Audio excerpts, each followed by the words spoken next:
Kelp is being grown as part of research studies, and one of the things we monitor is kelp growth. So every couple weeks we come out and we pull a fixed length, a 15 centimeter section of kelp off the line. So you can see this blank spot on the line right here.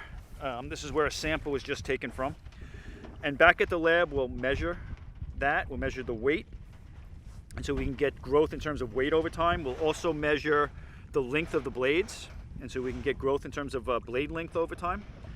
And then we'll also measure the carbon and nitrogen content in the sugar kelp, so we can see how much nutrient bioextraction, how much carbon and nitrogen is being taken out of the system. I guess I started getting interested in kelp when I saw people in Connecticut growing it. It looked interesting. I knew Bren Smith from work we did in the Noank Aquaculture Cooperative.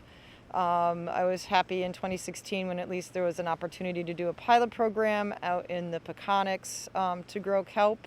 So I threw my hat in the ring as a potential participant, and am hoping that not just to have another product to sell. I mean, it would be great to have a winter product, and it would be great if the kelp was on the menu more in restaurants. That's really where you're going to make your money doing it.